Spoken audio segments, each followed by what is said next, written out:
My name is Maren Bellamy, and I was 32 years old the afternoon my phone showed me what my family really was. I was standing in a pediatric therapy room in Knoxville, Tennessee, helping a 6-year-old boy practice walking between two padded bars when my screen lit up with a notification from my doorbell camera. Motion detected. At first, I almost ignored it. My last appointment was running late. My clipboard was balanced against my hip, and the little boy's mother was crying quietly because her son had just taken 4 steps without holding my hand. That was the kind of moment I had built my life around. Small victories, shaking knees, brave children learning their bodies could be trusted again. Then I saw my father on the screen. Orson Bellamy stood on my front porch in his brown church jacket, the one he wore whenever he wanted people to mistake authority for goodness. Beside him was my older sister, Celeste, sunglasses pushed into her hair, one finger half covering the camera lens like she thought that made her invisible. They did not ring the bell. They stood close to the door, whispering.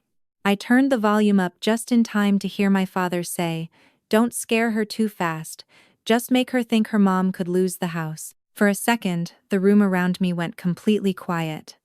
Not actually quiet. The boy was still breathing hard. His mother was still thanking me. Somewhere down the hall, a printer was whining through insurance forms. But inside my chest, everything stopped. My daughter, Elodie, was 7 years old. She was supposed to be safe inside my house. I stepped into the supply closet, locked the door behind me, and called 911 with my hand pressed so hard around the phone my fingers hurt. My father and sister are at my house, I whispered. They're going to scare my daughter. Please send someone now. Please subscribe to support the channel. I bet you're watching this video right now while lying down with your legs crossed, right? If that's true, type 3. If not, type 4. Let's see whether I got it right. Alright, enough talking. Let's begin the story. The dispatcher told me to stay on the line and not confront them until officers arrived. That is easy advice to give from a quiet room. It is almost impossible advice to obey when your child is on the other side of your front door with people who know exactly which words can make her afraid. I kept the live feed open with one hand while I stepped back into the therapy room and asked our front desk coordinator to help my patient's mother reschedule. The little boy was still smiling because he had taken those 4 steps. His mother was still wiping her eyes. For one painful second, I stood between 2 versions of motherhood. One celebrating a child learning to trust his legs, and one trying not to imagine her own daughter learning fear in the place she was supposed to feel safest. I walked to my car, with the dispatcher's voice in my ear and my phone shaking in my hand. I remember the smell of the parking lot after rain. I remember the red maple leaves stuck to my windshield. I remember thinking that ordinary things should not be allowed to stay ordinary when your life is splitting open. Less than 40 minutes later, my father would be sitting inside the Knox County Sheriff's Office, telling Deputy Nolan Price that everything had been blown out of proportion. He would say family misunderstanding like a prayer, as if repeating it enough times could turn a crime back into a conversation. Celeste would be in another room crying into her phone, not because Elodie had been scared, but because I had, in her words, ruined her life over paperwork. That was what they thought this was. Paperwork. But the camera had already caught more than their faces.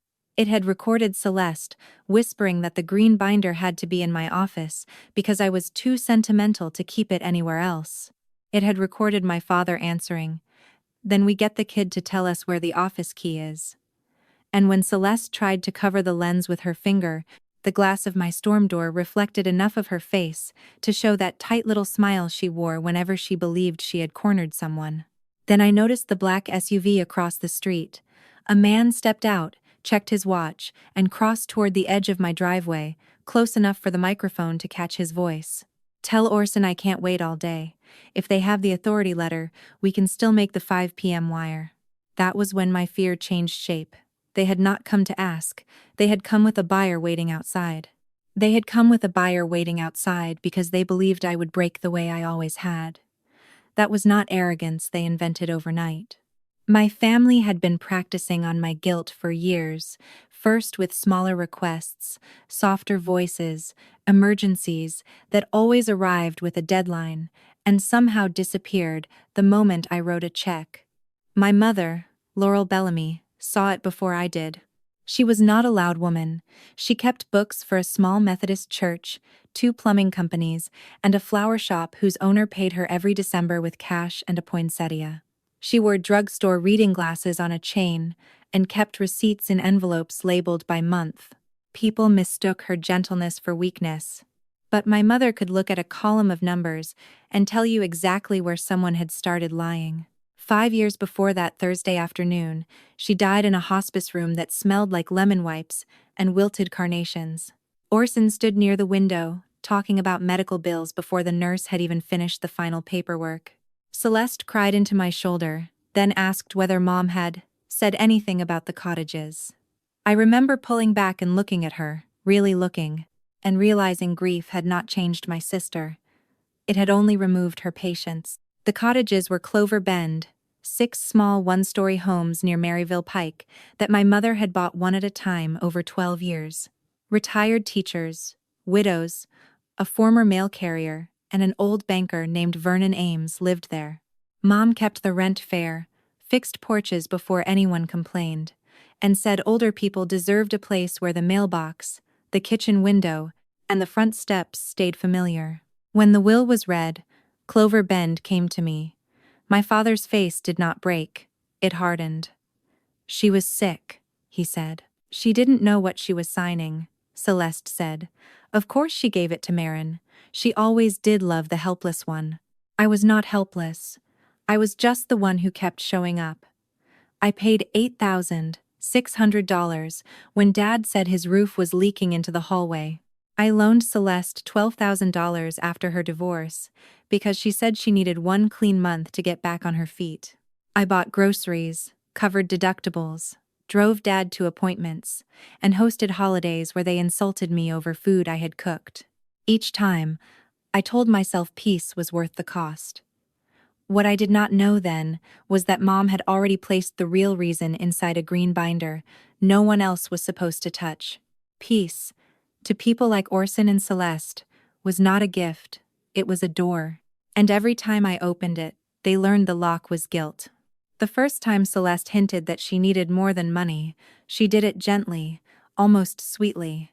She asked me to meet her at the coffee shop across from the clinic during my lunch break, and she arrived in a camel coat she could not afford, carrying 2 lattes like we were sisters in one of those movies where nobody kept receipts. She told me her short-term rental near Gatlinburg had hit a rough patch. Bad contractor, slow bookings, a guest threatening a lawsuit over a broken stair rail. She said it with a tired little laugh, as if debt was weather, something inconvenient passing over her life, not something already leaking through the ceiling. By the end of that week, I learned the number was $186,000. Not from one honest conversation. Celeste never handed over the whole truth at once. She let it arrive in pieces small enough to swallow.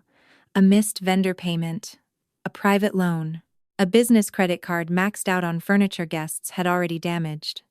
Then my father called and told me his land taxes were behind again, $27,400 this time, and he said it with the wounded dignity of a man who believed shame was something other people owed him money to fix.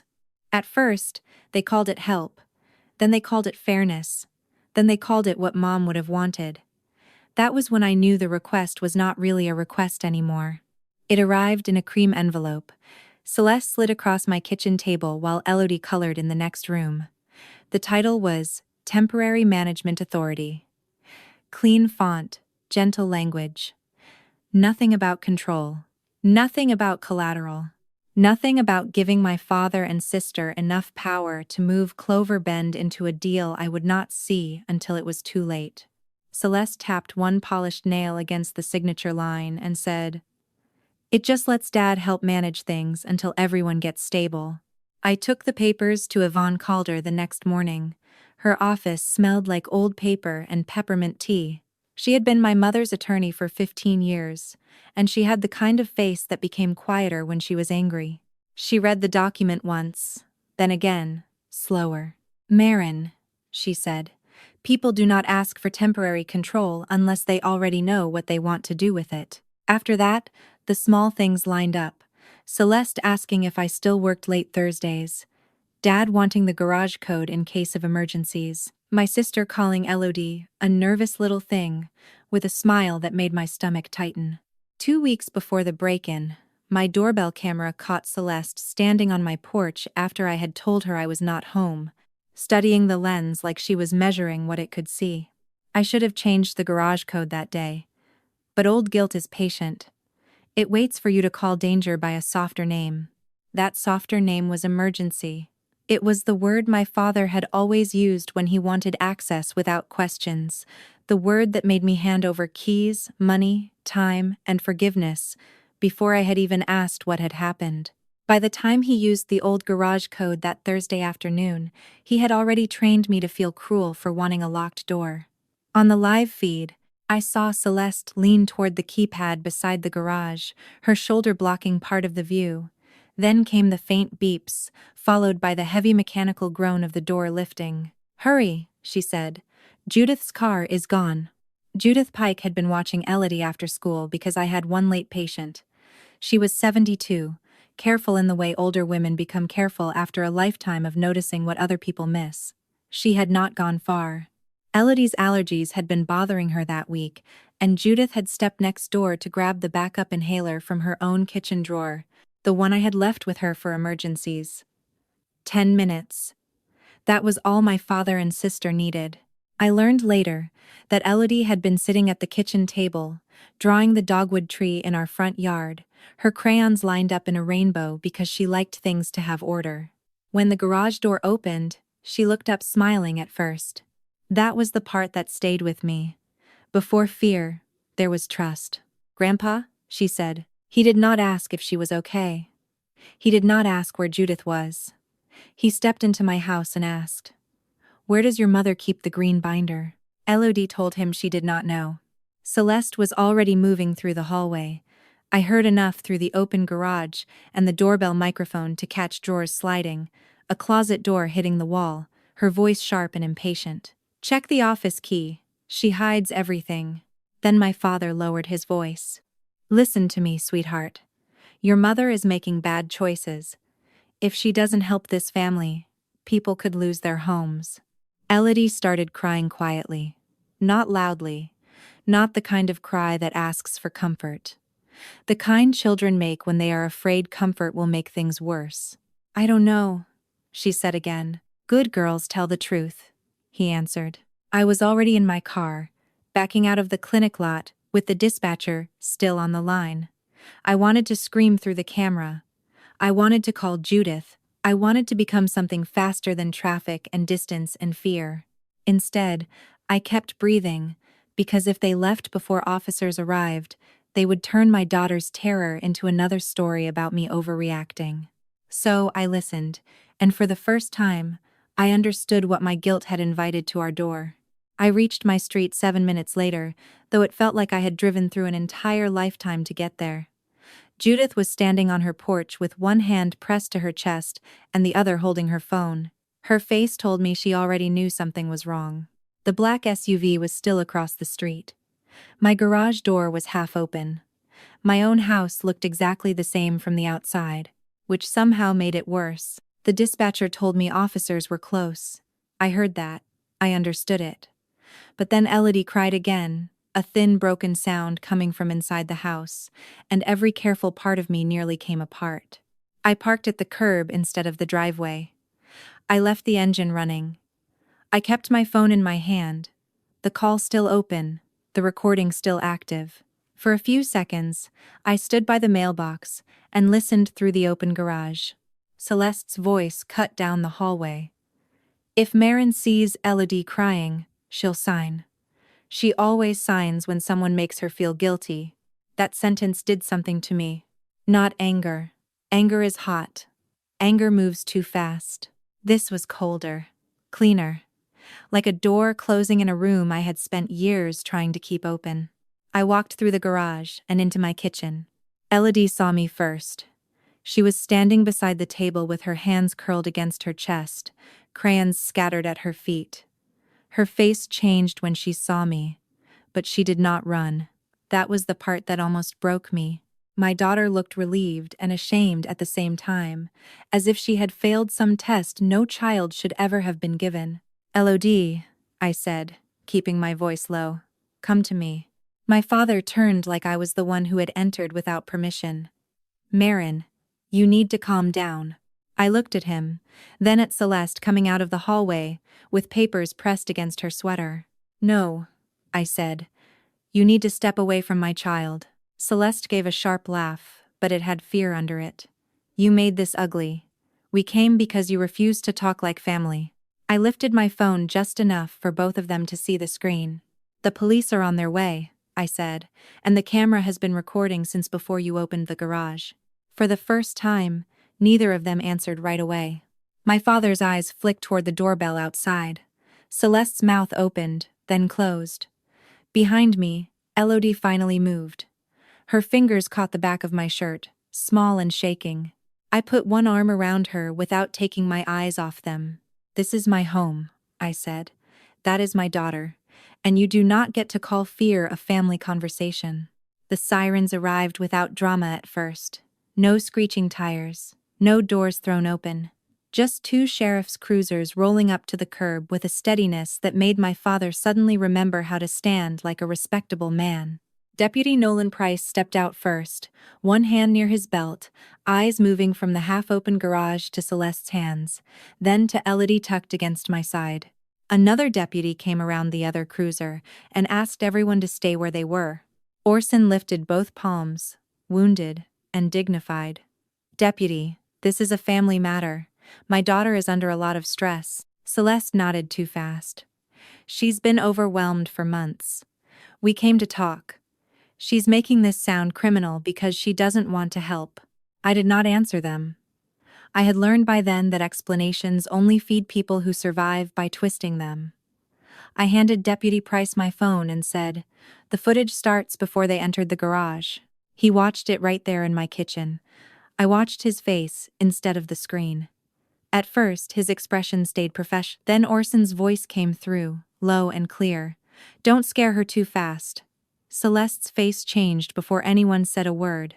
She looked at the floor, then at the hallway, then at her bag near the table, as if every object in the room had become a witness. Deputy Price rewound the clip. This time, the other deputy leaned in. They heard Celeste say, "If she cries, Maren will fold." They heard the garage code. They heard my father ask a 7-year-old for the green binder, like he had every right to interrogate a child in her own kitchen. Then the black SUV appeared in the frame. Price paused the video. "Who is that?" "No idea," Celeste said, but her voice had gone thin. On the screen, the man from the SUV crossed to the edge of my driveway, phone in hand. His words came through faint, but clear enough. "Tell Orson I can't wait all day. If they have the authority letter, we can still make the 5 p.m. wire." For the first time, my father looked old. Not gentle old, not tired old, cornered old. Deputy Price turned to him. "What authority letter?" Orson's mouth opened, but Celeste spoke first. "It was just a business contact." The second deputy asked Celeste to place her bag on the table. She hesitated. That hesitation told its own story. When she finally set it down, her fingers would not leave the strap until the deputy told her again. Inside were the cream envelope, a torn page from the green binder, a copy of my garage code written in Celeste's handwriting, and a glossy card from a property acquisitions company I had never contacted. My father said, "We were trying to save the family." I looked down at Elodie's hand gripping mine. "No," I said. "You tried to use my child to steal my mother's promise." After Deputy Price took my father outside, the house did not feel safer right away. That surprised me. I had always thought danger leaving would make the air lighter, but sometimes fear stays behind like smoke. It clings to curtains, to door frames, to the places where someone stood too close to your child and called it family. Celeste cried when the second deputy walked her to the cruiser. Not softly, not privately. She cried with her face turned toward the street, toward Judith's porch. toward the neighbors who had started appearing behind curtains and screen doors. I knew that cry. It was not remorse. It was humiliation. She was not mourning what she had done to Elodie. She was mourning the fact that people had seen her do it. My father did not look at me when they put him in the back of the cruiser. He looked at the house, then at the open garage, then at the black SUV pulling away before any deputy could reach it. His mouth was tight, his chin lifted, still trying to preserve whatever version of himself he thought the world owed him. Inside, everything was too still. Elodie stood beside the kitchen table, one hand wrapped around the hem of my shirt. Her crayons were on the floor. The dogwood drawing had been bent down the middle. In the hallway, a cabinet door hung open. My office rug was crooked. A framed photograph of my mother lay face down near the baseboard, the glass cracked in one corner. I wanted to clean. That was my first instinct, ridiculous as it sounds. I wanted to put every drawer back, straighten every paper, erase the evidence before Elodie had to keep looking at it. But Deputy Price stopped me gently and said they needed photographs first. So we waited. Judith came in through the garage, pale and shaking, and whispered Elodie's name like a prayer.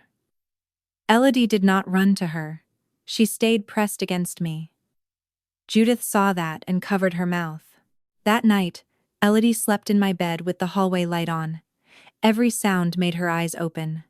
A car passing, the furnace clicking, a branch brushing the window. Around midnight she whispered, "Did Grandpa get mad because I didn't know where it was?" I turned toward her in the dim light and kept my voice steady.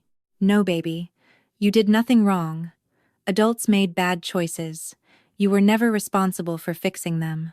She nodded, but her fingers stayed locked around mine. By morning, I understood the house did not only need repairs, it needed proof that it belonged to us again. I changed the garage code, called a locksmith, saved the footage, moved the real green binder out of the house, and left Yvonne Calder a message before sunrise. Then I emailed every tenant at Clover Bend. No one was being sold. No one was being moved. Not while I could still stand between them and the people who thought fear was a key.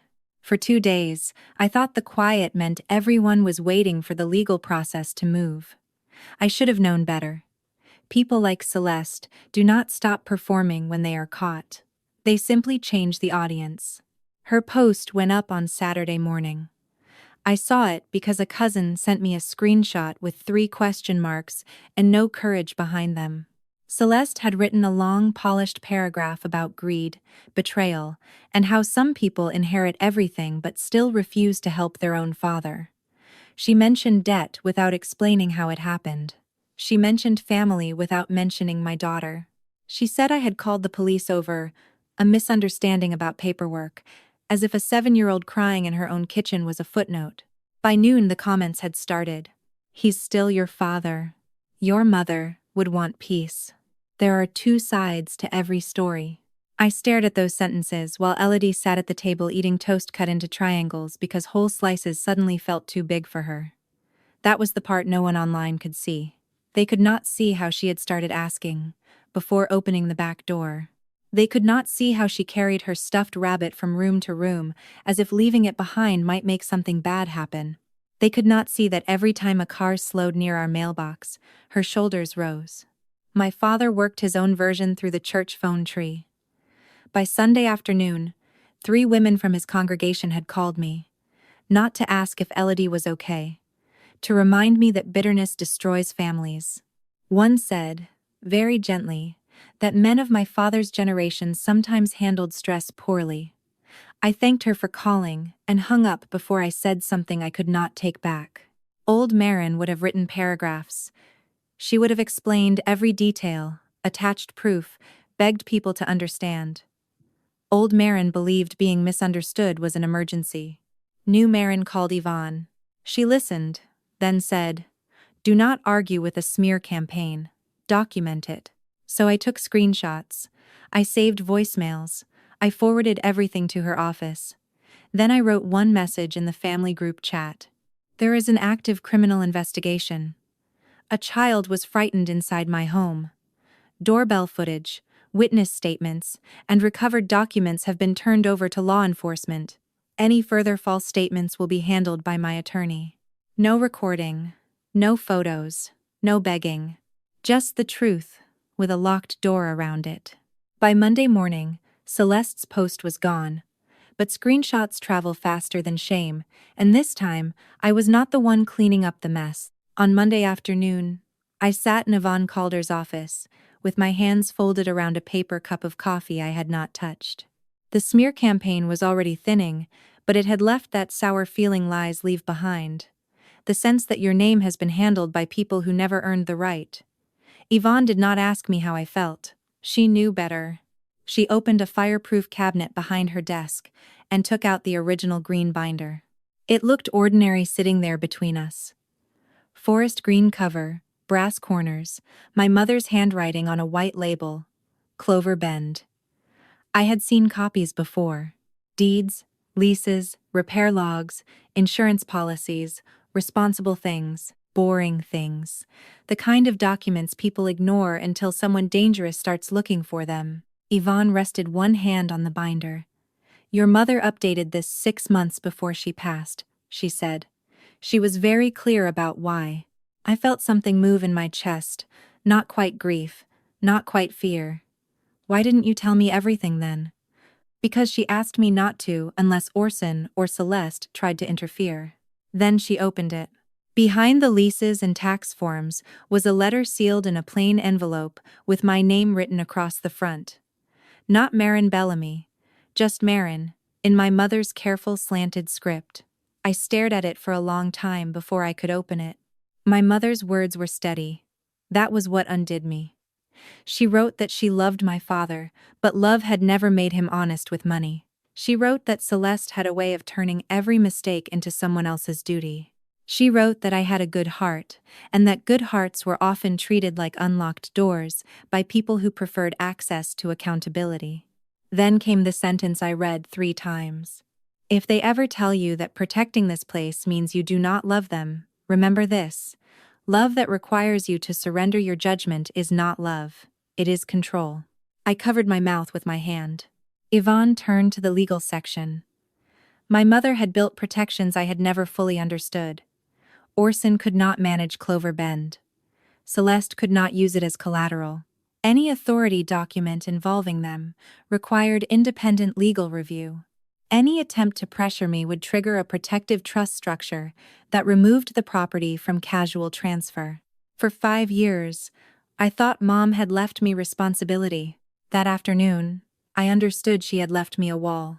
And behind that wall were 6 small homes, my daughter's safety, and the last clear promise my mother had been well enough to make.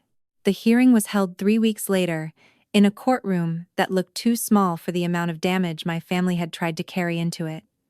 Beige walls, wooden benches, fluorescent lights, a flag in the corner. Ordinary things again, surrounding something that had not felt ordinary since the moment my phone lit up at the clinic. Orson wore his navy church suit. Celeste wore a cream blouse and pearl earrings she had not earned the right to wear. They sat apart but looked the same to me for the first time. Not father and daughter, not victim and helper, just 2 people waiting to see whether the truth would be louder than their version of it. Their attorney called it a painful family misunderstanding. The prosecutor did not argue with adjectives. She played the footage. The courtroom heard my father's voice before it saw his face. Don't scare her too fast. Then Celeste. If she cries, Maren will fold. Nobody moved. Even the woman typing at the clerk's desk slowed down for half a second. The video showed the garage door lifting, Celeste blocking part of the camera, the black SUV across the street, the man near my driveway talking about the 5 p.m. wire. Then came the photographs. The torn page from the green binder, the authority letter, the property acquisition card, the garage code in Celeste's handwriting. The emails Yvonne had found, where Celeste wrote that she needed control before Friday, or everything would collapse. Judith testified next. Her voice shook, but she did not soften what she had seen. She said she came back with the inhaler and found my garage open, my daughter crying, and my sister's car parked like someone planning a quick exit. Elodie did not have to sit in that room. The court accepted her recorded child interview, done with a trained specialist and a stuffed blue rabbit in her lap. I listened as my little girl said Grandpa kept asking about Mommy's green book, and Aunt Celeste said Mommy was ruining everybody. I looked down at my hands until the recording ended. When it was my turn, I spoke carefully. I told them what I saw, what I heard, what I recorded, what I feared. Orson's attorney asked if I had a long history of conflict with my family over money. No, I said. They had a long history of conflict with the word no. For the first time, my father looked away. The judge was quiet when she spoke, but every word landed. Family did not make intimidation smaller. It made the betrayal larger. Orson and Celeste left that courtroom with restrictions, restitution, and a no-contact order protecting me and Elodie. I did not feel victorious. I felt the door finally lock. In the months after the hearing, our lives became quiet again, but not the kind of quiet I used to mistake for peace. The old quiet had been full of swallowed words, ignored phone calls, favors I did not want to give, and holidays where I measured every sentence before I said it. This new quiet had weight. It had locks changed, passwords reset, camera batteries checked, court papers filed in a safe deposit box, and a little girl learning that the door to her home belonged to her too. Elodie started therapy the following week. At first she brought her stuffed rabbit to every appointment and sat with her back to the wall. Her therapist told me not to rush her, so I did not. I had spent my career helping children rebuild trust in their own bodies, but healing your own child is different. You cannot chart progress the same way. You notice it in smaller things. The first night she slept without the hallway light. The first time a car slowed near the mailbox and she did not freeze. The first afternoon, she sat at the kitchen table again with crayons lined in a rainbow and drew the dogwood tree without drawing police cars beside it. I kept going to Clover Bend every Saturday. Vernon Ames would be on his porch before I even parked, pretending he had not been watching for me. The tenants had heard enough rumors to be afraid, so I told them the truth that mattered. No one was selling their homes. My mother's promise still stood. Vernon nodded once and said, Laurel knew what she was doing. That was all. From him, it felt like a blessing. Orson never apologized. Celeste sent one letter through her attorney, saying restitution would make it impossible for her to start over. Yvonne Calder responded with one sentence. Miss Bellamy declines. I read it twice, then put it in the folder with the rest of the papers that had finally stopped being weapons against me and become walls around us. One evening, Elodie drew our house again. This time, she colored the front door blue, added the little camera above it, and drew the two of us standing inside. I asked why we were indoors. She said, because inside is ours. That was when I understood what the whole thing had really cost and what we had saved. I used to believe family meant keeping the door open. Now I know better. Family is not the person who demands entry because of blood. Family is the person who makes your child feel safe once the door is closed. What I learned from all of this is that family is not measured by how loudly someone claims the title. It is measured by how safe you feel when they are close. For years, I believed love meant making room for people who hurt me. I thought being a good daughter meant answering every call, fixing every emergency, forgiving every insult, and pretending my own peace was less important than keeping the family name clean. But life has a quiet way of teaching you the truth. Sometimes the people who demand your loyalty the most are the same people who respect your boundaries the least. A home is not just walls, furniture, and a front door. A home is the place where your child should breathe easily. It is the place where your heart should not prepare for battle every time someone knocks. And when someone brings fear into that space, even if they share your blood, you have the right to close the door. Forgiveness can be beautiful, but forgiveness without boundaries becomes permission. Love can be generous, but love without self-respect becomes surrender. And peace is not real if you have to stay silent, afraid, or small to keep it. The strongest people are not always the ones who shout the loudest. Sometimes strength is calling for help with a shaking hand. Sometimes it is saving the footage, keeping the receipts, telling the truth once, and refusing to explain it 100 times to people committed to misunderstanding you. Maren did not win because she became cruel. She won because she stopped confusing guilt with duty. She protected her daughter, honored her mother's promise, and finally understood that a locked door is not always a sign of bitterness. Sometimes it is proof that healing has begun. So if this story touched something in you, I want to ask, have you ever had to choose peace over family pressure? Have you ever had to protect yourself from someone who thought love gave them unlimited access to your life? Share your thoughts in the comments. I read them, and your story may help someone else feel less alone. And if you value stories about truth, family, boundaries, and resilience, please like this video, subscribe, and stay with us for the next story.